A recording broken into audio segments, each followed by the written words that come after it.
Welcome back नाज़रीन, एक बार फिर से करते हैं खुशामदीद मुस्कुराती सुबह में। मैं हूं अरसला ताहिर और ब्रेक में हमें जिन शख्सियत ने ज्वाइन कर लिया, पहले उससे थोड़ी देर जाने से पहले उनकी तरफ मैं एक बात कर लूं। कुछ टाइम पहले शायद हमने दो डॉक्टर्स के साथ प्रोग्राम किया था और डॉक्टर ने ज़रूर बहुत सीरियस अंदाज में ये कहा था कि जब भी कहीं 4 बंदे बैठे हों तो उसमें से 2 या 3 जो है, हमारे पाकिस्तान में अब ये हाल हो गया कि वो शुगर के पेशेंट होते ही होते हैं। अगर नहीं होते तो चंद साल बाद उन्होंने हो जाना होता है। हम मेंटली उस स्टेट में अब आ चुके हैं, उसको एक्सेप्टेंस में ले लिया है कि जी फैमिली में किसी ना किसी को होगी और बहुत सारे रीज़न के साथ उसको यूं भी एक्सेप्ट कर लेते हैं। अच्छा जी, नाना दादा मतलब अगर ब्लड में चली आ रही है तो इस वजह से होगी, डिप्रेशन हो गया है तो इस वजह से होगी, कोई और कॉम्प्लिकेशंस हो गई, एक प्रेगनेंसी वाली भी जो है वो शुगर होती है। मतलब एक्सेप्ट कर लिया है इसको, जैसे हमने हाई ब्लड प्रेशर को अनफॉर्चुनेटली एक्सेप्ट किया हुआ है कि ये ज़रूर होगा और इस एज में तो ज़रूर ही होगा, उससे पहले हो गया तो होना तो था। मतलब इस तरह से अब हमने बीमारियों को एक्सेप्ट कर लिया, फिर उसी तरह से डिज़ाइन करते हैं कि इतनी जो है खर्च हमारा दवाइयों का होगा, इसको लानी है और ऐसे होगा। और ये लाइफ स्टाइल, जिसको हेल्दी लाइफ स्टाइल कहते हैं, उसको हमने मेडिसिन से हट कर नहीं बल्कि मेडिसिन के साथ एक्सेप्ट किया हुआ है। खैर, लेकिन जहाँ जैसे कि मैंने कहा कि ब्लड प्रेशर हो गया या फिर हम शुगर की बात करें, डायबिटीज का, हमें पता है कि बस ये है और ये रहेगा। अगर एक दफ़ा ब्लड में आ गया, मुझ जैसों को तो कम अक्लों को मैं ये कहूँगी कि यही पता था आज से पहले तक। लेकिन जिन मेहमान ने हमें ज्वाइन किया है, मेरे लिए नया है, हो सकता है आपने बहुत दफ़ा सुना हो बट मैंने नहीं सुना, इसलिए मैं इसको उसी अंदाज में आपसे बयान कर रही हूँ। नाम है जी इनका अशरफ चौधरी। IBA कराची से 1992 में इन्होंने MBA किया, बड़ी बड़ी कंपनीज में आला ओहदों पर फाइज रहे हैं। लेकिन सबसे अहम जो हवाला है इनका, वो अहम हवाला ये है कि इन्होंने ज़ियाबीतस को शिकस्त दे दी। अस्सलाम वालेकुम, कैसे हैं आप? अल्हम्दुलिल्लाह, थैंक यू वेरी मच। हाँ, सेम यार। अच्छा, ये आपने जैसे कि आपने मैंने शुरुआत में कहा कि हम एक्सेप्ट ही नहीं करते, मुझ जैसे लोग, हो सकता है आप जिन लोगों के साथ बैठ के काम कर रहे हो तो उन्होंने उसको एक्सेप्ट कर लिया हो, क्योंकि जिस जज्बे से आप काम कर रहे हैं, अभी ब्रेक के वक्त में आपसे जितनी गुफ्तगू कर रही थी, आपके अंदर जो एक पॉजिटिविटी थी और जो एक चीज़ थी कि है ये ख़त्म हो जाता है, वो हर किसी में नहीं है। लेकिन चूंकि आपने शिकस्त दी है, आप निकल कर आए हैं और अपने आप को फ्री कर लिया है इस बीमारी से, तो आपके अंदर ज़रूर होगा। लेकिन बहुत सारे लोगों में ये नहीं है। सबसे पहले तो ये जो माइंड सेट है, कोई भी बीमारी, कोई भी चीज़, कोई भी जंग आप जीते ना, तो पहले तो दिमाग से जीतनी होती है। जब दिमाग से ही नहीं जीत पाते आप, तो फिर दूसरे मराहिल में हम कैसे जाएंगे? तो आपको नहीं लगा कि ये कितना मुश्किल काम है कि पहले लोगों को बताना कि ये ख़त्म हो जाती है, बाद में जाएंगे ट्रीटमेंट कैसे होगा? तो ये अपने आप में तो बहुत मुश्किल रहा होगा। बिल्कुल, शुरू में मुश्किल लग रहा था, जब तक मैंने ये एक्सेप्ट किया हुआ था कि सारी ज़िंदगी दवाइयाँ खानी हैं। आपकी कंडीशनिंग कर दी गई, सोसाइटी ने कर दी, सोशल मीडिया ने कर दी, डॉक्टरों ने कर दी, जिसको मैं कहता हूँ मेडिकल माफिया, शुगर माफिया, उन्होंने कर दी। लेकिन जब मैंने ये स्टार्ट लिया, मैं आपको अपनी पूरी कहानी सुनाता हूँ। जैसे मुझे शुगर हुई, मुझे 2004 में शुगर हुई। मैं उस वक्त इस्लामाबाद में एक बड़ी कंपनी में था, तो मेरी लेफ़्ट साइड पे ना पेन वेन अक्सर रहता था, कभी बाजू में, कभी शोल्डर में। मैं एक दिन कार्डियोलॉजिस्ट के पास गया तो उसने मेरा ECG किया। उसने कहा कि आपको यार दिल का तो कोई मसला नहीं, मैं निकलने लगा तो कहने लगा यार एक ना एहतियातन ये 2-4 टेस्ट करवा लेना। उसमें उन्होंने शुगर के टेस्ट भी बताए हुए थे। अगली सुबह जब मैंने शुगर के टेस्ट करवाया तो मेरी शुगर जो थी ना, वो छत पे लगी हुई थी, आसमान पे लगी हुई थी, इतनी शुगर थी। ठीक है, अच्छा, ठीक। अच्छा, एक दफ़ा तो कांपे ही टांगी कि मैंने कहा ये हो क्या गया। कांपे टांगे देखिए आप ह्यूमर आ रहे हैं ठीक है, बिल्कुल परेशान हो गया। काट ना दे बस ये जुमला आपका चले कि ये हो क्या गया। ठीक है, हाँ। अच्छा, मैं डॉक्टर के पास गया, डायबिटोलॉजिस्ट के पास। डायबिटोलॉजिस्ट ने मुझे मेडिसिन लिख दी और मैंने पहला सवाल किया कि डॉक्टर साहब ये कितने दिन तक खानी है? तो डॉक्टर हैरान थे कि ये कैसी बात कर दी है? कैसी बात कर दी, ये तो आजकल पता है सब लोगों को कि सारी ज़िंदगी खानी है। उन्होंने कहा जी सारी ज़िंदगी खानी है। अच्छा, बड़ा अफसोस हुआ। और लेकिन एक बाशऊर पढ़े लिखे बंदे के तौर पर मैंने कहा यार चलो सारी ज़िंदगी खाते हैं इसको। मैंने 18 साल तक खाई। अच्छा, मसला ये है कि अगर एक गोली हो ना और 18 साल तक खानी हो या पूरी ज़िंदगी खानी, मसला नहीं है। प्रॉब्लम वहाँ पे आता है जब ये प्रोग्रेस करती है। आपकी गोली स्टार्ट होती है 250 mg की, लेट से 2 साल के बाद 500 पे आ जाएगी, फिर 500 से सुबह शाम 500 पे आ जाएगा, फिर 1500 सुबह शाम आ जाएगा। अच्छा, अभी भी कंट्रोल नहीं हो रही, फिर आपको एक और मॉलिक्यूल दे दिया जाएगा, फिर कोई दूसरी दवाई उसके साथ ऐड हो जाएगी, कॉम्बिनेशन बन जाएगी। करते करते ये तकरीबन 4-5 दवाइयाँ शुगर के मरीज़ों को 10 साल के बाद लगनी शुरू हो जाती हैं। अच्छा, शुगर उसके साथ भी कंट्रोल नहीं होती। अच्छा, फिर डॉक्टर कहते हैं कि जी अब आपकी बॉडी में चूँकि इतनी ज़्यादा शुगर है, कंट्रोल नहीं हो रही, अब आप इंसुलिन पे चले जाओ। मुझे एक चीज़ बताएं, कोई ऐसी चीज़ हो सकती है कि यार शुगर हो गई है तो ये आ कहाँ से रही है? आप जो मेरा इलाज कर रहे हैं वो सिम्टोमेटिक कर रहे हैं, मतलब सर दर्द है तो पैनाडोल दे दी, ठीक है। मुझे बुखार है तो कोई पैरासीटामोल दे दी, ठीक है। सिम्टोमेटिक है ना। शुगर हुई तो मुझे मेटफॉर्मिन दे दिया। ये सारी ट्रीटमेंट सिम्टोमेटिक है। कोई ये नहीं बताएगा सर दर्द हो क्यों रहा है, बुखार हो क्यों रहा है, उस हाँ, रीजंस पे नहीं रीजंस जाते। पे, हाँ, उस कॉज को तो दूर करे ना। हाँ, अच्छा, शुगर हो क्यों रही है ये नहीं को बता रहा था। मैंने 2022 तक 18 साल हो गए मुझे, 18 साल तक मैंने सारी दवाइयाँ, और मैं पाकिस्तान के लाहौर, कराची, इस्लामाबाद के बड़े बड़े जो डायबिटोलॉजिस्ट हैं उनको मैंने कंसल्ट किया। सब ने कहा कि ये बढ़ती है, प्रोग्रेसिव डिजीज़ है। ये लफ्ज़ हमारे जहनों में डालते हैं, progressive, with the passage of time it will progress. अभी मैं बताता हूँ प्रोग्रेसिव डिजीज़ ये किन के लिए है। प्रोग्रेसिव डिजीज़ है ये दवासत कंपनियों के लिए, डॉक्टर्स के लिए, क्योंकि प्रोग्रेस करते हैं ना इससे कि छोटी कंपनी थी, हाँ, तो फ्लैट था तो अब बंगला लेंगे। हाँ, हाँ, तो वो फ्लैट था तो बंगला लेंगे, छोटी कंपनी है तो बड़ी कंपनी छोटी गाड़ी थी तो 1 बड़ी करोड़ की गाड़ी। सेल है तो 10 करोड़, ये प्रोग्रेसिव है। ठीक है। अच्छा, इस तरह से डॉक्टर्स के लिए बड़ी प्रोग्रेसिव है। हाँ। छोटा सा क्लिनिक है, अब बड़ा हो जाएगा। बड़ा हो जाएगा, बड़े से फिर पॉलीक्लिनिक बन जाएगा, फिर उसके बाद हॉस्पिटल बन जाएगा, उसके बाद फिर वो साथ वाले जो प्लॉट्स हैं वो भी खरीद के तो बड़ा प्रोग्रेस तो हो रही है। प्रोग्रेस उनकी है। गलत नहीं कहा। हाँ, उन्होंने गलत नहीं कहा, प्रोग्रेसिव डिजीज उनके लिए है। हाँ, अच्छा, 2022 में मैं तकरीबन 4 दवाइयाँ खा रहा था, ठीक है, और इसके साथ पे जो शुगर की जो कॉम्प्लिकेशंस होती हैं उसकी भी दवाइयाँ, मैदे की दवाई होगी, आपके न्यूरोपैथी, पाँव जलने वाली दवाई होगी, भूलने की आदत पड़ जाती है, ये शुगर का साइड इफ़ेक्ट है, वो शुरू हो गया। तो जी 6-7 दवाइयाँ मैं, एक नाश्ते से पहले, एक नाश्ते के बाद, एक लंच से पहले, एक लंच के बाद, सारा दिन दवाइयाँ खा, ठीक है। ठीक। मैं ट्रैवल करता हूँ, पूरे पाकिस्तान में ट्रैवल करता हूँ, साथ में पूरा शॉपर दवाइयों का उठाया हुआ, ठीक है, और कहीं पे शुगर लो होगी, कहीं पे हाई होगी। Now I was sick of these medicines. मैंने सोचा कि यार दुनिया में कोई तो इसका अल्टरनेट तरीका होगा ना। मैंने फिर पढ़ना शुरू किया। मैंने दुनिया के पढ़ते पढ़ते मैं दुनिया के वो जो अजीम दिमाग थे जो शुगर रिवर्सल पे काम कर रहे थे, मैं उन तक पहुंच गया। उनकी किताबें मैंने ढूंढी, पॉडकास्ट सुने, पता चला कि ये पाकिस्तान तो क्या, ये तो पूरी दुनिया में इस पर बहुत काम हो रहा है। हमारे यहाँ कोई काम नहीं हो रहा ना, पूरी दुनिया में बहुत काम होता है। मैंने एक कनाडा के डॉक्टर हैं, डॉक्टर जैसन फंग, उनकी बुक्स पढ़ी, द डायबिटीज़ कोड के नाम से, फिर उनके जो उन्होंने किताबें पढ़ी थी उनको पढ़ा। मैंने 3 दिन में अपनी दवाई छोड़ी है। 3 दिन में? 3 दिन में। अरे 15 फरवरी को। और डर नहीं लगा आपको उस वक्त? नहीं, कुछ आप अगर अपनी कोई रीडिंग चेक करते रहते हो ना। अच्छा, आपने कुछ खाया, रीडिंग चेक कर ली, आप ग्लूकोमीटर पे अपनी रीडिंग चेक कर ली। अगर रीडिंग आपकी बेहतरीन जा रही है तो फिर किस चीज़ का डर है? डर तो हो ना कि या तो शुगर आपकी लो हो जाए। लो क्यों होगी? शुगर वाले बंदे की शुगर तो लो उस वक्त होती है जब वो ओवरडोज्ड होता है, दवाइयाँ ज़्यादा होती है, इंसुलिन ज़्यादा होता है, अदरवाइज क्यों लो होगी? ठीक है। प्रॉब्लम तो सारा, हम तो शुगर को मैनेज इसलिए कर रहे थे ना कि शुगर बढ़े ना। अच्छा, बढ़ने का तो आपके पास इंडिकेटर आ रहा है ना। अगर मेरा खाने के बाद मेरी शुगर 130 आ गई है, 140 आ गई, इट्स फाइन। बल्कि ये तो मेरी जो रीडिंग्स आनी शुरू हुई 2-3 दिनों में मेरी रीडिंग, मैं सोचूं यार 4 दवाइयों के साथ मेरी ये रीडिंग नहीं आती थी, अभी बगैर दवाइयों के मेरी ये रीडिंग आ रही है। मैंने 15 फरवरी को ये सारा प्लान स्टार्ट किया, अपने ऊपर अप्लाई करना शुरू किया, और 18 फरवरी की सुबह को मैंने अपनी तमाम दवाइयाँ डस्टबिन में फेंकी हैं। अच्छा, अब मुझे लगे कि तुक्का तो नहीं लग गया, हाँ। तो फ्लूक, ठीक है। 1 दिन, 2 दिन, पूरा महीना मैंने अपनी उंगलियां चेक की, लैब से जाके भी मैंने चेक करवाया कि मेरी शुगर मेरे ग्लूकोमीटर पे कितनी आती है और उस वक्त लैब पे कितनी आ रही। मेरी वो रीडिंग्स आ रही थी जो 4 दवाइयों के साथ भी मेरी रीडिंग नहीं आती थी। उसके बाद फिर मैंने ऐलान किया कि मैं तो फातेह ज़ैब भी तसूँगी, ठीक है। अच्छा, जब मैंने सोशल मीडिया पे ये ऐलान किया तो लोग तो फिर मेरे पीछे पड़ गए ना कि पाकिस्तान में, आपको पता है कि पाकिस्तान में कितने लोग, 3.5 करोड़ बंदे को पाकिस्तान में शुगर है। जी बिल्कुल, ठीक है। अगर आज सारे पाकिस्तानी लैब्स की तरफ दौड़ पड़े, अपनी स्क्रीनिंग करवाना शुरू कर दें, तो कम से कम भी 1 से 1.5 करोड़ बंदे को और शुगर निकल आएगी, ठीक है। बिल्कुल। तो अभी एक कंपनी ने रिपोर्ट जारी की है, स्टॉक मार्केट में नई कंपनी आई है BF बायोसाइंसेज के नाम से। उन्होंने ना अपना प्रॉस्पेक्टस जारी किया 2029 तक, यानी आज से 5 साल बाद 49.8% लोगों को पाकिस्तान में डायबिटीज़ हो जानी है।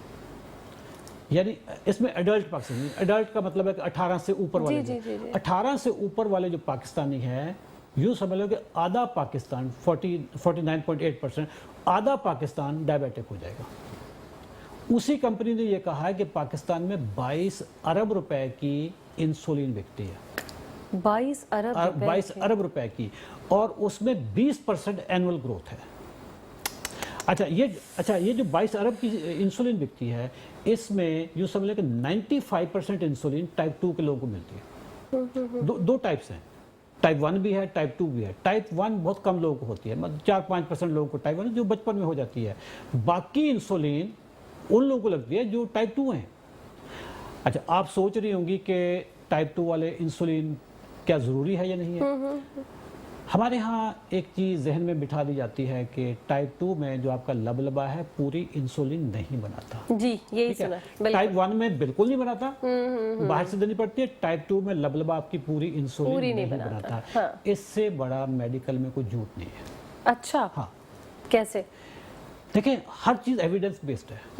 मेरा लबलबा पूरी इंसुलिन बनाता है या नहीं है, ये मैं सुनी सुनाई बात तो नहीं होगी ना, साइंस है। हाँ। मैं लैब में जो अपना इंसुलिन का मैं टेस्ट करवा, ठीक है। सी पेप्टाइड नाम का एक टेस्ट है, या आप किसी भी बड़ी लैब में जाएं, फास्टिंग पे इंसुलिन अपनी चेक करवाओ। उसको कहें जी मैं इस वक्त 10 घंटे की मेरी फास्टिंग है, मेरा इंसुलिन लेवल चेक करें। ठीक है, हम इसको कंटिन्यू करते हैं। वक्त हो गया एक शॉर्ट ब्रेक का, जल्दी से जा रहे हैं ब्रेक पे, वापस आ रहे हैं, हमारे साथ बने रहेगा। नाज़रीन, एक बार फिर से करते हैं खुशामदीद, और मैं चाहूंगी जहां से सिलसिला हमारा भी मुनक़ता हुआ था वहीं से आप इसको। जी, टाइप 2 में इंसुलिन जो लगाई जाती है, इसलिए लगाई जाती है कि जो डॉक्टर कहते हैं कि आपकी बॉडी पूरी इंसुलिन बना है।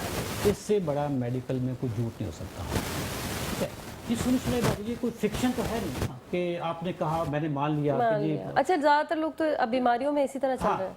आपने कहा मैंने मान लिया। अच्छा, इसमें एविडेंस बेस्ड है। हाँ। उस डॉक्टर से बंदा पूछे कि आपने मेरे लबलबे का कौन सा टेस्ट करवाया है जिससे आपको ये पता चला है कि मेरी बॉडी में इंसुलिन नहीं है। वो टेस्ट कोई भी डॉक्टर पाकिस्तान में नहीं करवाता। अच्छा, ये टेस्ट पिछले 30 महीनों में मैंने पॉपुलराइज करवाया। ओके, ठीक है। आगा खां में, मतलब जितनी भी बड़ी लैब्स हैं सब में अब ये टेस्ट हो रहा है और हम टेस्ट कर। और ये कौन सा टेस्ट है बताएं भी हमारे देखने वालों को। C peptide. सी पेप्टाइड, ये आपने 10 घंटे की फास्टिंग पे आपने करवा लिया। और ये हर लैब में, हर बड़ी लैब में, जिसमें आगा खान है, शौकत खान है, मैं चुगताई है, ये जो डाउ की जो लैब है कराची में, इस पे भी है। पूरे पाकिस्तान में जो बड़ी लैब्स हैं, जो बड़ी लैब्स हैं, लेकिन करवाना अपनी बड़ी लैब से, क्योंकि छोटी लैब जो होती है ना वो ऑथेंटिक नहीं होती। एतमाद के लिए आपको ट्रस्ट है कि एक अच्छी ऑथेंटिक जगह से आपने टेस्ट कराना है। सी पेप्टाइड, ठीक है। फास्टिंग में करवाना है। इससे आपको ये पता चल जाएगा, उसकी एक रेंज होगी, ठीक है। उस रेंज में अगर आपकी इंसुलिन आ रही है तो आपकी, अगर आप अपनी खुराक को ठीक कर लें, आपकी इंसुलिन अगले लम्हे छूट सकती है। ओके, अगले लम्हे, क्योंकि आपकी बॉडी बना रही है ना इंसुलिन, बना रही है। अच्छा, आप सोच रहे होंगे कि ये क्या डॉक्टर्स ये क्यों देते हैं इंसुलिन। हमारी एक कॉन्सेप्ट है, अगर नाजरीन को ये कॉन्सेप्ट समझ आ गया ना इंसुलिन रेजिस्टेंस का, तो फिर शुगर को मैनेज करना ना बहुत आसान होगा। सही। मैं ज़रा आपको ना इंसुलिन रेजिस्टेंस बताता हूँ। इंसुलिन रेजिस्टेंस से शुगर ही नहीं होती है, उससे बहुत सारे और भी मसाइल हैं। जैसे बीपी है, बीपी भी इंसुलिन रेजिस्टेंस है। अल्जाइमर है, भूलपन की आदत, इंसुलिन रेजिस्टेंस है। अच्छा। फैटी लिवर, जिगर के ऊपर चर्बी, इंसुलिन रेजिस्टेंस है। आपका कोलेस्ट्रॉल या ट्राइग्लिसराइड खून में बढ़ गए, इंसुलिन रेजिस्टेंस की वजह से है। तो फिर ये तो बड़ा इंपॉर्टेंट टेस्ट हो गया। बहुत है, हाँ। बहुत इंपॉर्टेंट जो कॉन्सेप्ट है इंसुलिन रेजिस्टेंस का। खवातीन में एक बीमारी है पीसीओएस की। जी जी। इस वक्त पाकिस्तान में तकरीबन हर दूसरी तीसरी लड़की को पीसीओएस है। ठीक है। अच्छा, पीसीओएस की जो मेजर कॉज है इंसुलिन रेजिस्टेंस है। सही, ठीक है। अच्छा, इंसुलिन रेजिस्टेंस क्या चीज़ होती है, ये मैं आपको, आप इंटरेस्टेड हैं कि मैं बताऊं? बिल्कुल interested. Insulin resistance is the main cause, main culprit है। ठीक है। हम जो चीज़ भी खाते हैं उससे ग्लूकोज बनता है हमारी बॉडी में, और वो ग्लूकोज हमारी पूरी बॉडी को चाहिए होती है। ठीक हो गया। ग्लूकोज बना वो खून में चला जाता है। खून यूँ समझ लें पार्किंग एरिया है। अच्छा, वहाँ से अब उठा के पूरी बॉडी तक पहुँचाना है। हमारी बॉडी में एक ऑर्गन है, उसको कहते हैं पेंक्रियाज या लबलबा। जी। लबलबे के पास मजदूर होते हैं, उन मजदूरों को कहते हैं इंसुलिन। सही है। वो लबलबा कहता है जी शुगर बन गई है, ग्लूकोज बन गया, पार्किंग एरिया में पड़ा है, आप ऐसा करो कि अपने अपने ड्यूटी पे निकलो, अपना ग्लूकोज उठाओ और जो जो एरिया मैंने आपको दिया हुआ है वहां पे जाके देकर आ जाओ। ठीक है, ये मजदूरों का काम करें। समझ गई। बड़े अच्छे अंदाज में सिखा रहे हैं अशरफ साहब। अब हमारी पूरी बॉडी हाँ, छोटे छोटे खानों में बटी हुई है। जैसे ये बिल्डिंग ईंटों से बनी हुई है, हमारी बॉडी खुलियों से बनी हुई है, सेल सही, से बनी हुई है। ठीक है। अंदर से खुलियों ने दरवाजा बंद किया हुआ है, ठीक है। अब इंसुलिन ने शॉपर पकड़ा हुआ है शुगर का, शुगर का देनी है उसको। जाके उसको नॉक किया ठीक है, कि जी दरवाजा खोले। अंदर से आवाज आती है, जी कौन है बाहर? हाँ। उसने कहा, जी मैं इंसुलिन हूँ, आपके लिए शुगर लेकर आया, आपको ग्लूकोज लेकर आया, आपको खुराक लेकर आई। ठीक है, आगे से आवाज आती है कि जी मुझे नहीं चाहिए, मेरे पास कल वाली पड़ी है, ओके, मेरे पास परसों वाली पड़ी, मेरे पास ढेर लगा हुआ है, ठीक है, मेरे पास तो रखने की जगह नहीं है। ओके, वो आगे से रेजिस्ट कर रहा है, सेल आपका रेजिस्ट कर रहा है, ठीक है। ठीक है। अच्छा, अब ये इंसुलिन क्या करती है? इंसुलिन को तो कहा था कि आपने देकर आना है। अच्छा, ये अपने लबलबे को मैसेज करते हैं कि ये दरवाज़ा नहीं खोल रहे, आप ऐसा करें कि थोड़े से यूनिट और भेजो ताकि हम ज़बरदस्ती इनका दरवाज़ा खुलवाएं। ठीक है, अब 2-4 यूनिट और चले गए, 5-7 यूनिट और चले गए, वो जाके अब बाकायदा तोड़ फोड़ करते हैं, दरवाज़ा तोड़ते हैं, शापर अंदर फेंक देते हैं, ठीक है। अच्छा, अगर ये आखिरी वाक़या हो तो बात ख़त्म हो जाती है, अभी दोपहर को खाना फिर खाना है, ओ सही, ठीक है। ठीक है। अब आपके सेल ने देखा कि ये इतने यूनिट्स आए थे, इन्होंने दरवाज़ा तोड़ा, तो अब मैं इस दरवाजे को और टाइट करूंगा सही है, ताकि ये खोल ना सके।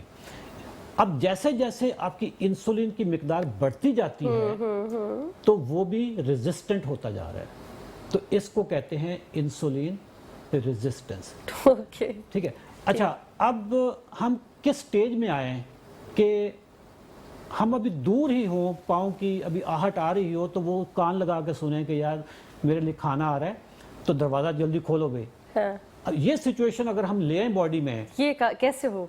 इसको हम कहते हैं इंसुलिन सेंसिटिविटी, ओके, कि वो आपका सेल इतना सेंसिटिव हो जाए कि वो इंतज़ार करे कि मेरे लिए ग्लूकोज कब आना है। ये उस वक्त आएगा जब हम पीछे से ग्लूकोज की प्रोडक्शन बंद करेंगे, ओके, ठीक है। ठीक है। इसको मैं थोड़ा सा एक और तरीके से समझाता हूँ। किसी बिल्डिंग में आग लग जाए और ये घर में आग लगी, किचन से सुई गैस आ रही है और वो आग लग गई। घर वाले क्या करें कि बाल्टियाँ पानी की उठा उठा के उस पर फेंक रहे हो। जब बाल्टी पानी की लेने गए हैं तो आग फिर भड़क उठे। अच्छा, बाल्टी डाली, आग बुझ गई, पानी लेने गए, आग फिर हो गई। एक बंदा बाहर से आए, सियाना आदमी, वो कहे कि बेवकूफो, वो सुई गैस का जो नॉब है वो बंद करो पहले, उसको बंद करो। सही है।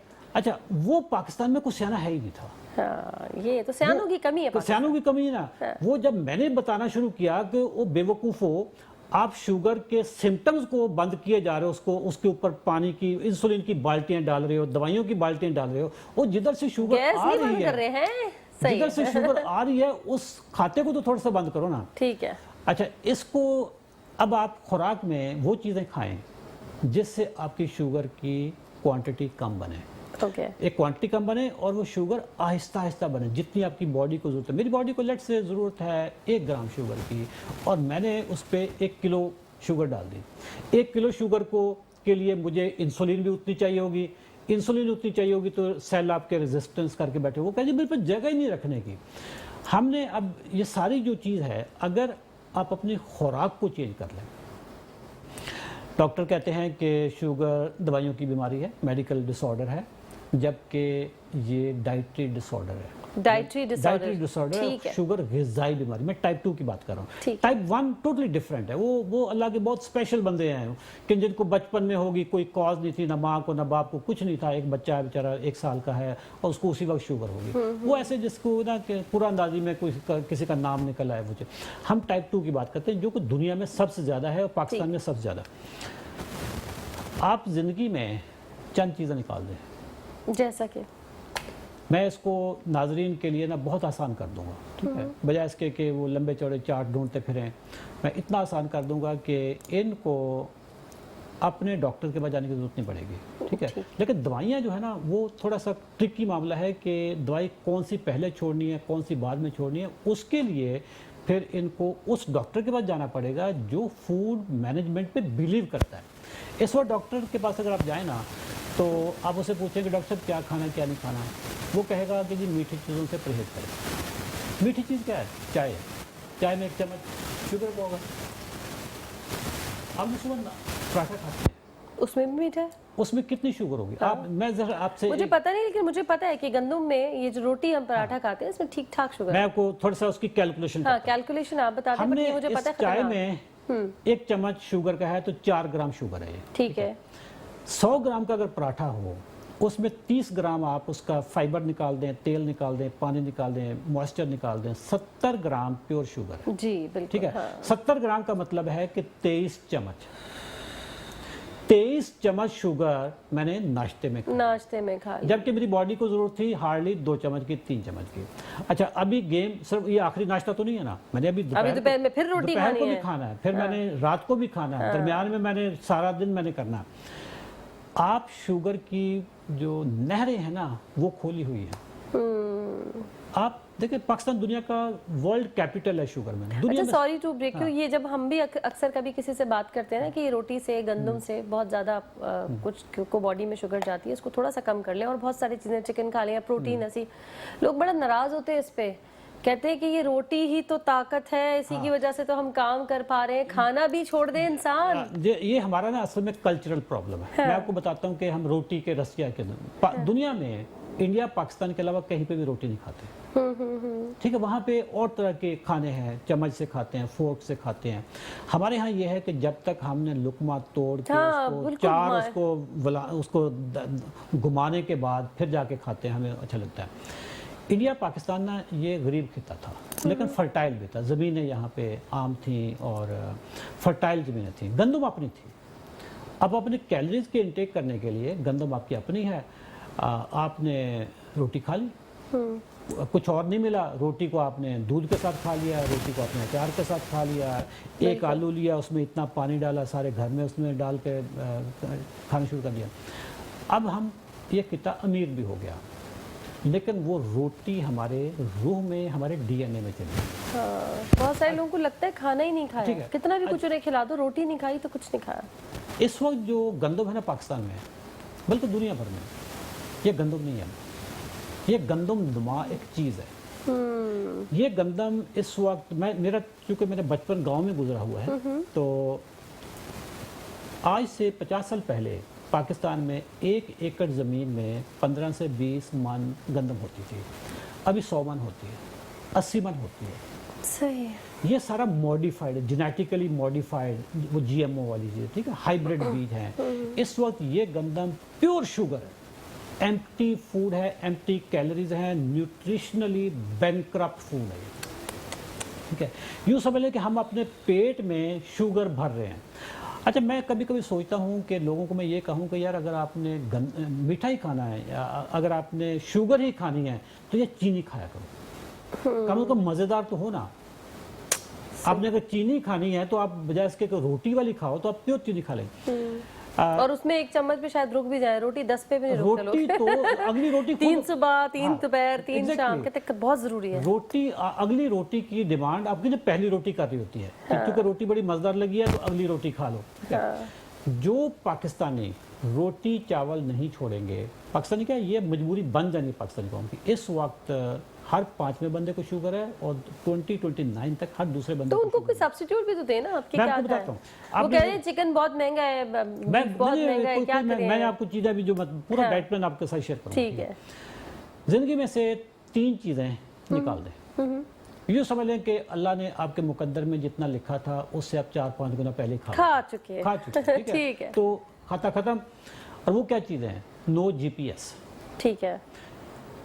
जी से मुराद है ग्रेन्स यानी अनाज, पी से मुराद है पोटैटोज, ठीक है। एस से मुराद है शुगर, ठीक है।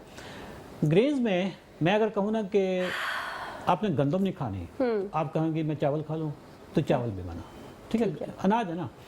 रोटी चावल बंद किया तो आप शॉर्टकट ढूंढेंगे जी, मकई की रोटी, बाजरे की रोटी, जौ की रोटी, ये तमाम रोटी चावल आपने बंद कर दें। आप सिर्फ ना अपने आप पे पहले तजर्बा कर लें, या 2 दिन तो कोई बंदा नहीं मरता, 3 दिन तो कोई नहीं मरता ना। हाँ। अपनी सेहत से तो ऊपर कोई चीज़ नहीं है। लोग खाने से मर रहे हैं, ना खाने से नहीं मर रहे। हाँ, वो कहते हैं मरना तो है तो खा के मर जाओ, ऐसे नहीं, असल में मरना इतना आसान नहीं है ना इसका। कहते हैं 2 दिन की जिंदगी है, थोड़ा सा तफरीह के साथ। असल आपने बहुत ज़बरदस्त बात की कि मरना तो है, हर इंसान, मैंने मजाक में कहा है वैसे। हर इंसान का एक टाइम है, ठीक है। जो रात कब्र में आनी है वो बाहर नहीं आनी, ठीक है। हमारा ईमान है कि मौत तो बरहक है और हर एक का टाइम फिक्स है, लेकिन ये किसी हदीस में नहीं लिखा हुआ कि टांगे कटवा के आना है, पाँव कटवा के आना है, ये किसी हदीस में लिखा हुआ, ठीक है। एक दर्द है, एक पेन है अभी का डिसिप्लिन का, कि मैं अगर अपनी लाइफ में डिसिप्लिन ले आऊं तो यार my life would be little bit uncomfortable हो जाएगा। एक दर्द है जो 5 साल बाद 10 साल बाद आना है, और उसके साथ फिर बीपी, गुर्दे, ठीक है। मैं अभी एक एक चीज़ का आपको बताऊंगा कि कहाँ कहाँ पे इम्पैक्ट करती है। No GPS, no grain, no potato, no sugar, ठीक है। इसके अलावा अल्लाह की तमाम नेमतें खाएं, मैं आपको बताता हूँ। तमाम फ्रूट्स खा सकते हैं, ठीक है। जो लो ग्लाइसेमिक फ्रूट्स हैं, जिसका ग्लाइसेमिक इंडेक्स, यानी ग्लाइसेमिक इंडेक्स का मतलब होता है कि इसकी शुगर बढ़ाने की स्पीड, वो जिनके कम है, जैसे आजकल अमरूद चल रहे हैं, अमलोक कराची में है। हाँ, यही बता रही हूँ, कुछ चीजों के नाम भी बता मैं बता रहा हूँ, अमरूद आप खा सकते हैं, अमलोक खा सकते हैं, ठीक है। आड़ू खा सकते हैं, आलू बुखारा खा सकते हैं, खुबानी खा सकते हैं, केले, केले, आम, अंगूर, खजूर, ये भी खा सकते हैं कम खाना है मगर अगर आप इसके साथ इसकी कॉस्ट पे कर दें। वो कैसे कॉस्ट पे करेंगे? प्रॉब्लम ये आता है कि मैंने पूरा किलो आम खा के मैं लेट गया और फेसबुक पे बैठ गया। अगर मैं ऐसा करूंगा तो फिर मेरी बॉडी फुल ऑफ शुगर, ठीक है, फिर प्रॉब्लम है। आम खाने के ये बाकी जो हाई ग्लाइसेमिक फ्रूट्स हैं उनके खाने का आदाब ये है कि जब आपने वॉक करनी हो एक आम खा लो। ठीक है। मैं सारे फ्रूट्स खाता हूँ, सारे, कोई फ्रूट मना नहीं है, मैं सारे खाता हूँ। लेकिन मैं खाता कब हूँ? मैं जिम से पहले खाता हूँ। ठीक है। अगर आप 40-50 मिनट जिम कर रहे हैं तो आप एक आम खा लिया, आपने थोड़े से अंगूर खा ले, 2 केले खा ले, मुझे ज़रा भी प्रॉब्लम नहीं। ठीक है। अभी यहाँ पर वक्त हो गया एक शॉर्ट ब्रेक का, जल्दी से जा रहे ब्रेक पे, वापस सारे हमारे साथ बने रहेगा। वेलकम बैक नाज़रीन, एक बार फिर से करते हैं खुशामदीद मुस्कुराती सुबह में। और ब्रेक से पहले आप बता रहे थे कि अगर आपने एक आम खा लिया है तो इसका मतलब ये है कि उसके बाद आप जिम करने जाएंगे, आप उसके साथ उसकी कीमत अदा करें, ठीक है। कॉस्ट पे करनी पड़ेगी कॉस्ट पे अच्छी करनी अच्छी पड़ेगी। चीज़ों हाँ, की। ठीक ठीक है। जो फ्रूट्स है ना, ये आपके लिए का एंटरटेनमेंट है। ठीक है, एंटरटेनमेंट की तो कॉस्ट पे करनी पड़ेगी। करनी पड़ती ठीक है, ये तो बात सही की आपने। अच्छा, फ्रूट सारे हो गए, तमाम वेजिटेबल सिवाय आलू के। ठीक है। आप जैसे मर्जी खाएं, उबाल के खाएं, वाटर सॉटे करें, पका के खाएं, जैसे मर्जी खाएं। और जो लोग कहते हैं भाई फिल हमने फील नहीं किया कि हमारा पेट फुल हो गया, हमने आप फिल अगर- एकदम फील करते हैं, वो रोटी चावल से ही देखें, करते हैं, वो क्या करें, उनका उसका जो माइंडसेट वेट है है। ना, देखें वेट, अगर 100 ग्राम की रोटी से आप फिल हो सकते हैं तो 100 ग्राम का अगर आप फाइबर ले लें, आप ये फ्रूट ले लें या वेजिटेबल ले लें, हाँ। तो बेसिकली अंदर तो वो एक जगह है ना, वो जगह फिल करनी है। ये जो कहते हैं ना हमारा पेट नहीं भरता, उनका पेट का मसला नहीं होता, दिमाग का मसला, उनका रूह का मसला। दिमाग नहीं भर रहा उनके रूह के अंदर जो भूख होती है ना, वो हमारी रच बस गई है। ठीक है। आप तमाम वेजिटेबल चाहे कच्ची खा लें, जो कच्ची खाने वाली कच्ची खा लें, जो पका के खाने वाली है, उबाल खाने वाली उबाल कर, तमाम गोश्त खा सकते हैं सही। अनलिमिटेड क्वांटिटी में, अगर बशर्ते कि आपके गुर्दे पहले से फेल नहीं हुए। गुर्दे अगर ख़राब हो गए हैं, गुर्दे ख़राब आपके होते हैं शुगर से। अरे यार, सही सही। गुर्दे ख़राब होते हैं आपके शुगर से। मैं नाज़रीन को बता दूं कि अगर शुगर आपकी अनकंट्रोल्ड है, गुर्दे ख़राब होंगे। अब आप गोश्त नहीं खाएंगे, गोश्त आप लिमिटेड क्वांटिटी में खाएंगे। तो फिश खाएं। कराची वालों को तो इतनी ज़बरदस्त फिश मिलती है, लाहौर में ये मिलती नहीं है, वहाँ पे तो फार्म की मिलती है, ठीक है। सही है। चिकन खाएं, ठीक है। मटन खाएं, बीफ खाएं। लाहौर वाले ज़रा और तरह का भी गोश्त खाते हैं, उनको ज़रा कहना कि वो नहीं खाना। खुद ही कहा है आपने, देखें मैंने नहीं किया, मैंने थोड़ा ख्याल किया, मेहमान है लाहौर के, नहीं बोलना चाहिए, बट अब देखें ऐसे बातें लोग खुद कर रहे हैं, ये अच्छी बात है वैसे, एक्सेप्टेंस। तो वो वाला नहीं खाना है वो वाला गोश्त, वो वाला बिल्कुल नहीं खाना, ठीक है। हाँ, वो ज्यादा शुगर कर वो देगा, ज़्यादा शुगर पागल भी कर देगा। ठीक है। ठीक है। अच्छा, अंडे आप खा सकते हैं, ठीक है। ठीक है। अब नट्स तमाम खा सकते हैं आप, भुने हुए चने, मूंगफली, बादाम, अखरोट, पिस्ता, काजू। अब आपकी प्लेट की मैं आपको ना एक विजुअल डिस्क्रिप्शन देता हूँ।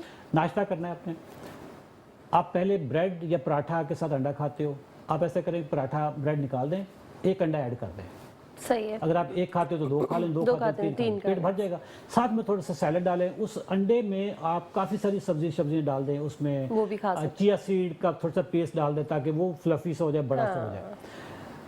नहीं, बहुत यमी सा ऑमलेट बना के भी खाया जा सकता है वेजिटेबल के साथ। उसमें आप चीज़ भी डाल सकते हैं। हाँ, चीज़ बस आपने पोटैटो नहीं डालना, बाकी आप वेजिटेबल चीज वगैरह सब बाकी सारी चीज़ें डालें, बहुत बड़ा बनता है वो, ठीक है। वो आप खाएं, आपकी बहुत यमी बनता है वो। शुगर आपकी स्पाइक नहीं करेगी, ठीक है। ठीक है। अगर आपने ये कर लिया, उधर से आपने दो टोस्ट निकाल दिए ब्रेड के, आप यूँ समझ लें कि आपकी जो 500 mg की जो गोली थी वो उधर ही ख़त्म हो गई। जबरदस्त। आप अपनी शुगर चेक कर लें ना, ये नाश्ता करने के बाद आप अपनी शुगर चेक कर लें। अगर कोई बंदा कहे जी कि मैं उस ब्रेड के बगैर रह नहीं सकता, तो वो शुगर के साथ रह ले। तो शुगर के साथ रह ले। और शुगर का जो होता क्या नुकसान क्या होता है, इस वक्त लाहौर, कराची, इस्लामाबाद के जो बड़े सेंटर्स हैं, डायलिसिस सेंटर जहाँ पे घुटनों की सफाई होती है, वहाँ पे कोई मशीन ही खाली नहीं है। ये कितना बड़ा मसला हो चुका है डायलिसिस का वाला। मैं नाजरीन को बताना चाहूँगा कि शुगर को इजी नहीं, आप शुगर को इजी लोगे, शुगर आपको इजी नहीं लेती है। अल्लाह के कवानीन की खिलाफ वर्जी करोगे तो आप चाहे उसके कवानीन को मानो या ना मानो, कानून अप्लाई फिर भी होता है वो, ठीक है, आपको नुकसान है। लाहौर, कराची, इस्लामाबाद का कोई एक भी डायलिसिस सेंटर ऐसा नहीं है जहाँ पे फौरी जगह मिल जाए। बुकिंग हुई होती है पहला, एक मरीज दूसरे मरीज के मरने की दुआ कर रहा होता है। और डायलिसिस ऐसा नहीं है कि मैंने एक महीने में एक दफ़ा करवाना, हर दूसरे दिन डायलिसिस करवाना। डायलिसिस 6 से 7 घंटे लगते हैं। ये 6-7 घंटे आप जब मशीन के साथ लगे होते हैं, वेट कितना किया है, आपकी बारी कब आती है वो अलग है। डायलिसिस वाला मरीज अकेला नहीं आ रहा होता, साथ में घर के 2 बंदे लेकर आ रहा होता है। वो 2 बंदे 7 से 8 घंटे कहाँ बैठेंगे, सारे कारोबार तबाह, डायलिसिस की अपनी कॉस्ट। अच्छा, फिर ये कोई आखिरी डायलिसिस नहीं है, परसों फिर आना है। जिस घर में डायलिसिस का मरीज आ जाए, उस घर का यूं समझ लें कि उसके ऊपर ना अजाब इलाही आ गया, कारोबार खत्म, डिप्रेशन उस घर में शुरू हो गई, हर वक्त रोना। अगर आप डायलिसिस लेट हो जाएगा तो आपकी बॉडी में टॉक्सिसिटी बढ़ जाएगी। डायलिसिस का इतना ज़्यादा इस वक्त रश लग गया है कि कराची में एक इदारा है SIOT, उन्होंने शारा फैसल पे एक पूरा होटल खरीद लिया। होटल में कोई 300-400 कमरे हैं, बहुत बड़ी जगह है, रीजेंट प्लाजा। ये पब्लिक इंफॉर्मेशन है, ये कोई ऐसी नहीं है कि मतलब इतना उन्होंने फोरकास्ट किया है कि अगले 5 सालों में कितना डायलिसिस आना है कि उन्होंने इतनी बड़ी जगह खरीद ली। मैं शुगर के मरीजों को वार्न कर रहा हूँ, अगर आप शुगर को कंट्रोल नहीं करोगे, यकीन जानो कि इस वक्त जो कंडीशन होने वाली है। मैं एक फार्मास्यूटिकल कंपनी के CEO के साथ बैठा था, उसने कहा कि अगले 10 सालों में हमारा टोटल जो हेल्थ का निज़ाम है, गवर्नमेंट का ऑलरेडी कोलैप्स है, प्राइवेट सिस्टम भी कोलैप्स हो जाएगा। लोगों के डायलिसिस दुकानों में हो रहे होंगे इस हालत पे, क्योंकि देखें ना, आज पाकिस्तान में 3.5 करोड़ बंदे को शुगर है। आज से 5 साल बाद यही आपको तकरीबन 6-7 करोड़ बंदों को शुगर होनी है, ठीक है। अगर आपकी शुगर अनकंट्रोल्ड है, आपका HbA1c जो 3 महीने का टेस्ट होता है, अगर 11-12 पे आप रखते हैं तो 5-6 साल तक रहता है, आपका जिस्म नकारा हो चुका होता है, गुर्दे आपके तबाह होने शुरू हो जाते हैं। उसके बाद फिर आप डायलिसिस पे जाते हैं। पाँव कटने वाला काम, जितनी देर में हमने अभी बात की है, पाकिस्तान में सैकड़ों लोगों के पाँव कट चुके होंगे, सारा शुगर की वजह से। बिल्कुल बिल्कुल। पाँव कटने के तकरीबन जो 99% केसेस हैं शुगर की वजह से होते हैं। डायलिसिस के तकरीबन 80% केसेस शुगर की वजह से होते हैं। अगर बंदा कहे कि जी मैं रोटी नहीं छोड़ सकता, तो जनाब तैयार होके आ जाओ, अभी से सेविंग करो। अच्छा चले, अब हम डाइट पे भी आ जाते हैं ना, थोड़ा सा मासूम लोग हैं हमारे, आसानियां दे जितना दे सकते हैं। अभी नाश्ते तक पहुंचे थे हम, वेजिटेबल वाला और चीज़ वाला बहुत अच्छा सा आलू को हटा के आप एक 2-3 अंडों का ऑमलेट बनाकर खा सकते हैं। उसके साथ आप कॉफ़ी ले सकते हैं या चाय कॉफी बिल्कुल आप ले सकते हैं। चले, ये तो हो गया नाश्ता। अब हम आते हैं लंच पे। लंच में आप नहीं, आप 12-1 बजे जो एक एप्पल भी खा सकते हैं, तो कम ना खिलाएं। आप फ्रूट खा सकते हैं। हाँ, 12-1 बजे आप एक फल भी कोई खा सकते हैं। आप खा सकते हैं, ठीक है, कोई इशू नहीं है। आप जब आपको बेवक्त भूख लगे, बस बनाना और मैंगो नहीं खाना। अगर आप कोई एक्सरसाइज नहीं, मतलब उसकी कॉस्ट अगर पे नहीं कर रहे, तो बनाना और एप्पल को छोड़ दें, ग्रेप्स को छोड़ दें, खजूर को छोड़ दें। आप आजकल फ्रूट आ रहा है, ग्रेप फ्रूट, वो जो बड़े साइज का ऑरेंज होता है, वो आप खा सकते हैं। अमरूद खा सकते हैं, ठीक है। इसके अलावा एप्पल खा सकते हैं, एप्पल खा सकते हैं। ठीक है, चलिए, इशू नहीं है। ठीक है, अब लंच पे आ जाए। लंच पे आते हैं जी। लंच में आपकी जो एक बड़ी प्लेट का मैं साइज देखूं कि जी बंदे का पेट बड़ा है तो सारा पेट भर जाए उसका। उसमें आपके पास जितनी कच्ची सब्जियां आप सैलड के तौर पे खा सकते हो, वो उसमें डाल दो। उससे आपको ना मल्टीविटामिन की जरूरत नहीं पड़ेगी, ठीक है।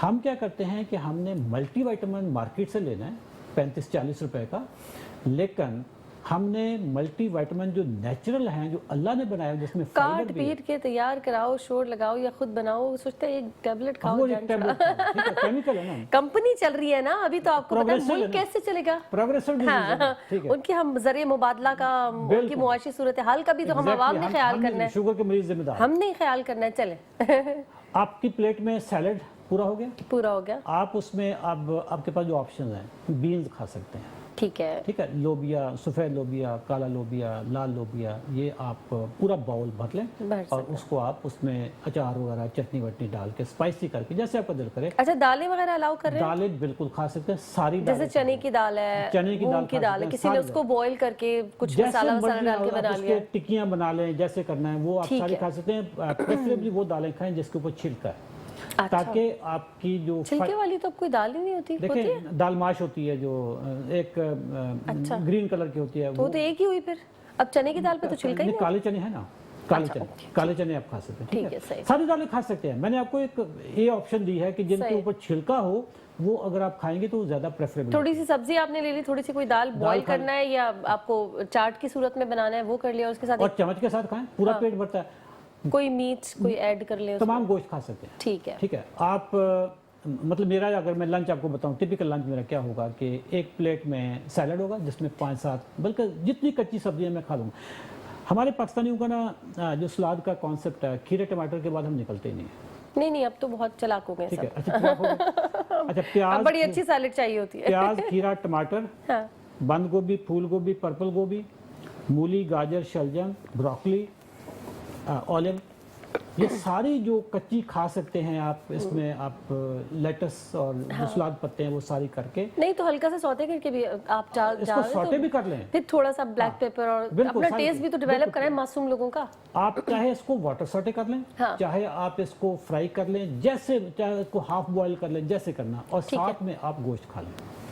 ये हो गया लंच। गोश्त में आपके पास पाकिस्तान में कहते हैं जी कि बीफ जो है ये अच्छा गोश्त होता है। बीफ से ज़्यादा अल्लाह की कोई बड़ी फूड नहीं है। अच्छा, हाँ, ओके। आप सोच रहे होंगे कि हमारा मटन नहीं? नहीं, बीफ। अच्छा, मैं तो समझती थी सबसे अच्छा। It's a king of meats. हाय, मैं तो आज तक मटन समझती हूँ। No, it's a king of meats. हमारा असल में खिता जो है ना एहसास कमतरी का शिकार है। नहीं, अच्छा लगता है। सास कमजोरी की क्या बात है, मटन का अपना टेस्ट है। मैं बीफ की बात कर रहा हूँ। बीफ क्यों पसंद नहीं करते? बीफ नॉर्मली करते हैं कि यार अगर शादी ब्याह पे बीफ पकाया हुआ हो तो कहते हैं यार देखो गए थे, उन्होंने भैंस का गोश्त खिला दिया, ठीक है, कट्टे का गोश्त खिला दिया। सस्ता होता है ना, ये मटन की निस्बत सस्ता होता है। तो ये हमारे जहनों में बैठ गया कि अच्छा नहीं है वो। बीफ सेकंड ग्रेड है।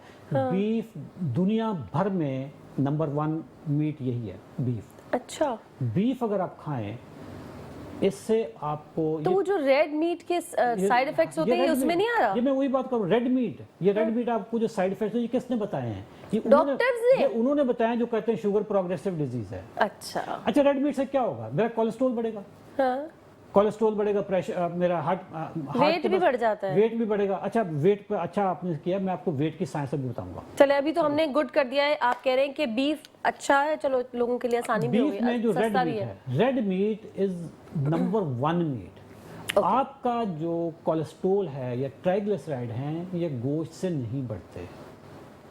जिस चीज से शुगर बढ़ती है उसी चीज से ट्राइग्लिसराइड बढ़ते हैं। ओके, अंडे से ट्राइग्लिसराइड यानी खून में चर्बी नहीं बढ़ती है। ओके। अंडा जिस चीज के साथ खा रहे हैं यानी रोटी, उसके साथ आपके ब्रेड, ट्राइग्लिसराइड बढ़ते हैं। ठीक है, ठीक है। फैटी लिवर, मैं अगर आपको थोड़ी सी मुझे इजाजत दें तो ये फैटी लिवर और जी जी ट्राइग्लिसराइड ये बिल्कुल, कैसे अभी बनते तो हैं? टाइम है आपके पास, बताइए। हमने जो चीज़ भी खाई ग्लूकोज बन गया। हमने जो चीज़ भी खाई ग्लूकोज बन गया। ग्लूकोज की जरूरत थी हमें लेट से 100 ग्राम की, बना कितना? ठीक है। 400 ग्राम बन गया। ठीक है, सेल्स ने दरवाजा नहीं खोला और वो पड़ा है, खून में पड़ा है। आपका जिगर का एक बड़ा इंपॉर्टेंट रोल है। जिगर क्या कहेगा उस इंसुलिन को कि आप इतना जो शॉपर उठाए फिर रहे हो शुगर का, ये नुकसान देगा, आप ऐसा करो कि इसको मेरे पास ले आओ। ठीक है। जिगर क्या करेगा, उस सारी शुगर को पकड़ के उसका फैट बना देगा। सही, कन्वर्टर है, जिगर इज द कन्वर्टर। ठीक है, उसने उसका फैट बना दिया। फैट, थोड़ा सा फैट अपने पास ही रख लेगा, तो क्या बन गया? Fatty liver. फैटी, सही है, ठीक है, थोड़ा सा फैट उसने खून में डाल दिया, क्या बन गया? ट्राइग्लिसराइड। ओके। बाकी जो फैट बना उसने कहा कि यार अभी भी बहुत बड़ा है, इसके पेट पे डाल दो, तो पेट बढ़ना शुरू हो गया। अच्छा, पेट का एरिया खत्म हुआ तो जहां पे फिर जगह मिली उसने अच्छा, जब स्टार्ट हुआ था तो आपका फैटी लिवर ग्रेड 1 था, और ये चीज अगले साल तक, 2 साल तक, 3 साल तक चलती चलती ग्रेड 4 तक पहुंच गया। वही जो जिगर जो आपको बचा रहा था, आपको हल दे रहा था, वही फैट के नीचे दब गया। अब क्या हो गया? Non alcoholic fatty liver. अब आप जिगर की पैबंदकारी करवाएं, सिरोसिस हो जाए, जिगर अब आपका खत्म हो रहा है। ठीक है, ठीक है। हमने अगर इस जिगर को बचाना है, फैट से बचना है, ट्राइग्लिसराइड से बचना है, कोलेस्ट्रॉल से बचना है, तो हमें शुगर कम करनी पड़ेगी। ठीक है। शुगर से, शुगर चाहे आप वाइट शुगर ले रहे हैं, चाहे आप रोटी की शक्ल में ले रहे हैं, इस शुगर से आपका कोलेस्ट्रॉल बढ़ता है, इसी शुगर से आपका फैटी लिवर होता है। अगर किसी ने फैटी लिवर को रिवर्स करना हो, रोजे रख ले। रोजे रखेगा तो क्या होगा कि आपकी बॉडी पे जो फैट है, आपकी जो लिवर के ऊपर फैट है, जैसे उसने शुगर को फैट में कन्वर्ट किया था, अब प्रोसेस उल्टा कर देगा। इसी फैट को वो शुगर में कन्वर्ट करना शुरू कर देगा। सही। ठीक है। जब प्रोसेस उल्टा प्रोसेस कर दिया ना, रमजान में लोगों को, जो जिगर के लोग होते हैं, उनकी सेहत बेहतर होना शुरू हो जाती है। उसकी वजह फास्टिंग का तो आजकल बहुत आ रहा है, डाइट के इंटरमिटेंट फास्टिंग दुनिया भर में, बिल्कुल दुनिया भर में हो रही है, और पता नहीं कितनी बीमारियों का इसमें इलाज है। बहुत कैंसर का इलाज है ये। मैं यही सोच रही थी, इतनी लंबी लिस्ट है इस फास्टिंग, इंटरमिटेंट फास्टिंग। मैंने खुद किया, हम इसको आपने की? मैंने की है ना, मैं भी सोचती रह जाती हूँ। हम अपने पेशेंट्स को भी करवाते हैं। अच्छा, इसको हम वाटर फास्टिंग कहते हैं। वाटर फास्टिंग में आप क्या करते हैं कि आप 20 घंटे के लिए, 22 घंटे के लिए, 24 घंटे के लिए, इवन हमारे कुछ तो इतने जुनूनी हो जाते हैं, 40-40 घंटे के लिए कुछ नहीं खाते सिवाय पीने वाली चीजें, मतलब जिसमें आप पानी, सादा पानी, नींबू पानी, चाय, कॉफी, लस्सी। मैं सोचती रह जाती हूँ। तुखमे बलंगा, ये चिया सीड, बेसल सीड, ये सारी चीजें आप पीते हैं। यखनी पी सकते हैं आप उसमें। ठीक है। उससे फिर ये होता है कि आपके फैट जो आपकी बॉडी में ऑलरेडी जमा है, जो आपके जिगर पे हैं, आपके खून में है, आपके पेट पे हैं, पूरी बॉडी पे जो फैट्स हैं, वो सारे मेल्ट होके शुगर बनते हैं, और आपको वो समझे आपकी जो एनर्जी छुपी हुई है, मरी हुई है, हाँ, आप अल्लाह ताला की तरफ से जो मौजूद है, वो सारी एक्टिव होकर वो काम करना शुरू कर देती है, जैसे हमने मार दिया है। बिल्कुल। खा खा के ये ऐसी है कि आपके घर में हर रोज बाहर से सौदा आता था। हाँ। अभी एक हफ्ते के लिए बंद हो गया। हाँ। अब आप घर के किचन में ना छोटे छोटे कोनों खुदरों में देखोगे, यार उधर भी थोड़ा सा पड़ा है, उधर भी थोड़ा सा पड़ा है। ये ऐसी है कि हमारी बॉडी जहां जहां पे भी फैट्स होता है, उसको शुगर में कन्वर्ट करके आपको जिंदा रखती है। और दूसरा फायदा इसका ये है, जो कि मैंने सुना, मैं गलत भी हो सकती हूँ, कि अब जब ये आप निकलते हैं इस फास्टिंग से और आपको बॉडी को हो गई आदत, तो आइंदा के लिए भी बॉडी को आदत हो जाती है कि वो आपके अंदर जो मौजूद एनर्जी है उसी को यूटिलाइज करें, और आप और ज्यादा एनर्जेटिक फील करते हैं, आपको जरूरत नहीं पड़ती बाहर से चीजों का। कॉन्सेप्ट है ऑटोफेजी का। ठीक है। ऑटोफेजी ये होती है कि आपकी अपनी ही बॉडी के जो हेल्दी सेल्स होते हैं, बिल्कुल, वो डेड सेल्स को खाना शुरू कर देते। आपने देखा होगा कि रमजान में लोगों का रंग जरा सफेद हो जाता है, तो हम कहते हैं ना नूर आ गया। वो नूर की साइंटिफिक रीजन ये है कि आपकी बॉडी में जो डेड सेल्स है ना, वो खाए जा चुके हैं। हाँ। एक जापानी साइंसदान था, उसने रिसर्च की,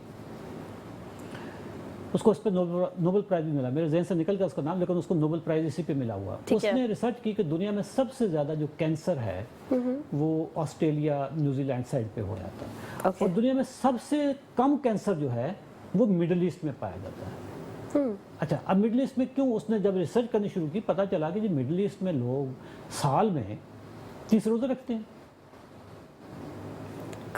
अच्छा, उससे क्या होता है कि आपके जो डेड सेल्स है बॉडी में, जो टॉक्सिक सेल्स हैं, वो साल में उसकी रिन्यूअल हो जाती है। वो एक दफा तो घर की पूरी सफाई हो जाती है उससे। बिल्कुल। अच्छा, पूरी दुनिया में चूंकि इसका रिवाज नहीं था, तो इसलिए जिन जिन मुल्कों में कैंसर कम है वहाँ पे रोज़े रखने का कॉन्सेप्ट बहुत ज़्यादा है। इस पे तो जो कैंसर रिवर्सल पे इतना काम चल रहा है, जैसे शुगर रिवर्सल पे चल रहा है। ये जो डॉक्टर जैसन फांगेसी की किताब है द कैंसर कोड, ये नेफ्रोलॉजिस्ट है। अब ये वाटर फास्टिंग करवाता है, जिसमें इतनी कहानियां हैं कैंसर रिवर्सल की कि अगर आप अपने आप को ऑटोफेजी स्टेट में ले जाओ, आप कोई 10 दिन के लिए खाना बंद कर दो, उसके बाद आप अपने टेस्ट करवाएं, आप पानी शानी पिए, बाकी जो लिक्विड मैंने अभी गिनवाया। हाँ, यही बस ध्यान में रहे। शेक्स भी नहीं पी सकते इसमें, जरा शेक पे एक अलाउ कर दें। मैं शेक को बताता हूँ। फ्रूट होते हैं ना, हाँ, अल्लाह ने खाने के लिए बनाए, पीने के लिए नहीं बनाए। ठीक है, गुड। अच्छा, जब आप शेक बनाते हैं हाँ। आप उसका पहले अगर जूस निकालें तो उसमें प्योर जूस निकला है, बाकी जो फाइबर था, जो अल्लाह की नेमत थी, जो आपके गट हेल्थ के लिए बड़ा इंपॉर्टेंट था, वो चला गया, खत्म हो गया। ठीक हो गया। अब ये जो प्योर फ्रुक्टोज है, आपने एक लफ्ज सुना होगा यूरिक एसिड, हाँ जी, ये पाँव में दर्द जी, होता जी, है, उसके बिल्कुल। बाद गाउट होना शुरू हो जाता है, जोड़ों में दर्द होना शुरू होता है। इसके लिए, इसके बारे में आपने सुना होगा जी, ये बड़े गोश्त से होता है। यही सुना है ठीक मैं है, तो, बड़े गोश्त की बहुत सारी और भी चीजें सुनी है, आज ही तारीफ सुनी है उसकी। दालों से होता है नहीं। ठीक है, ये आपका यूरिक एसिड हाँ। फ्रक्टोज से होता है। अच्छा, सही। फ्रक्टोज कहाँ पे पाया जाता है? सिर्फ ये सिर्फ फलों में नहीं होता। फ्रक्टोज में बहुत सारी आपको चीज़ें बताने लगा हूँ। हाँ, तमाम ये फल अगर आप होल फ्रूट खाते हैं ना, वो बेनिफिशियल है। ठीक है, जब उसको आप जूस बना लेते हैं तो वो आपके लिए जहर है, वो नेचर के खिलाफ काम है। ओके, अदरवाइज तो अल्लाह ताला के लिए क्या मुश्किल था कि ऑरेंज आपको ऐसे ना देता, वो आपको एक पाउच दे देता हाँ, कि उतारो और पी लो। ड्रिंक कर लो, हाँ Drink बिल्कुल कर लो। सही, ओके, गॉट तो इट। अल्लाह का एक निज़ाम है ना, अल्लाह से ज़्यादा इंटेलिजेंट तो कोई भी नहीं है ना, he is the most intelligent. ठीक है, अल्लाह माशाल्लाह, हकीम सुभान है, अल्लाह, अल्लाह ठीक। अल्लाह ठीक है, उसकी हिकमत तो अबव क्वेश्चन है ना। जूसेस, चलें जूसेस, हम क्योंकि हमारे पास वक्त कम है, तो जूसेस तो आपने बता दिया ठीक नहीं है, फ्रूट की उसकी असल फॉर्म में ही उसको असल लेना फॉर्म चाहिए। में खाएं। ठीक है, अब ये जो शेक होता है इसमें तो हम निकाल नहीं रहे ना, शेक सब में- कुछ उसके अंदर अच्छा, जा रहा है, इसके- फेंक कुछ नहीं मैं रहा है। बता रहा हूं। जब आप चीज़ को खाते हैं वो शुगर बनने से पहले हजम होती है, ठीक है, उसका एक प्रोसेस है। ठीक है, वो हजम का जो प्रोसेस है वो आपकी जुबान से, आपके दांतों से स्टार्ट होता है। ठीक है, हजम से मैदे में नहीं होती आपका, वो जब आप ग्राइंड करते हैं दांत, ग्राइंडिंग का प्रोसेस यहाँ पे होता है, वो 1 मिनट के लिए यहाँ पे इस चेक पोस्ट पे रुकती है। ठीक है। यहाँ पे अपना सारा वो देखती है कि इसमें कोई और चीज़ तो नहीं है। ठीक है, आपकी जुबान से एंजाइम निकलते हैं, आपके हाँ, वो सलाइवा जो उसमें जबड़े, हेल्प आउट मसूड़े, करता है, सारे ठीक दांत है, इस्तेमाल होते हैं। ठीक है। जूस पिया या मिल्क शेक पिया या कोई भी शेक पिया, हाँ, मैं शेक की बात आपने ये वाला पार्ट जो था वो यूज नहीं ये किया। यूज नहीं किया, हाँ, दांत आपके इस्तेमाल नहीं हुए। इसका मतलब यह है कि आपका 30% जो प्रोसेस होना था डाइजेशन का वो इधर ही खत्म हो गया। अच्छा, मैदे में अब जाना था, जब होल फ्रूट जाना था, उसकी चर्निंग होनी थी, उसको बारीक पिसना था, उसको पिसाया मिल गया, ठीक तो है, मैदा भी इस्तेमाल नहीं हुआ। अब बननी क्या है? अल्टीमेटली शुगर बननी है ना। जो शुगर आपकी 1 घंटे में बननी थी, जो आपने पहली बाइट ली और फिर आखिरी बाइट ली, उसमें तकरीबन 20 मिनट का फर्क है। ठीक है, अब वो 20 मिनट का फर्क खत्म हो गया। जूस पिया, फौरी शुगर स्पाइक आ गई, शुगर स्पाइक आएगी, साथ में इंसुलिन आएगी, ज्यादा शुगर ज्यादा इंसुलिन, ज्यादा इंसुलिन आगे ठीक है। जाके मिल्क ले सकते हैं? मिल्क में आपने मेरी बात थोड़ी सी नाज़रीन को बुरी लग जाएगी क्योंकि अब बिल्कुल हम वाइंड अप की तरफ जा रहे हैं, मैं इसलिए मैं जा बस रही हूँ ये मिल्क पे बता देता हूँ। बस पीस जो डाइट हमारी ड्रिंक वाली चल रही है कि सिर्फ आपने लिक्विड लेना है, उसमें मिल्क शामिल है या नहीं, बस ये बता दें। मिल्क आपने से चाय कॉफी के हद तक पीना है। लेकिन ग्लास भर भर के नहीं पीना। हाँ है, ग्लास भर भर के नहीं पीना। तो चले, दूध सिर्फ ना 2 लोग पी सकते हैं, सही है, या बच्चा ठीक है, या कट्टा। सही है, ठीक कट्टा है, समझती हैं? नहीं, जो भैंस का बच्चा होता है। अच्छा ओके, बस, ठीक है, इंसानों के लिए नहीं बना। इंसानों के लिए नहीं है। दूध में पहली बात है कि दूध में कुछ है ही नहीं इस वक्त। कैल्शियम वेल्शियम बोल रहे हैं, सब कुछ नहीं है। मैं कहता हूँ दूध में इस वक्त सिवाय मिलावट के कुछ भी नहीं है। अच्छा चल, अरे सही वाला मिल जाए, किसी ने अपने घर ही कोई भैंस वैंस पाल ली हो तो वो पी ले। थोड़ा सा पी। चले, thank you so very much, बहुत बहुत शुक्रिया, बहुत कुछ हमने सीखा। आई होप नाज़रीन आपने भी बहुत कुछ सीखा होगा, सीख लिया तो अमल करने की कोशिश कीजिएगा। कल भी जिंदगी हालात ने दिया साथ, इसी प्लेटफॉर्म पर इसी वक्त होगी आपसे मुलाकात, तब तक के लिए अल्लाह हाफिज़, टाटा एंड बाय बाय।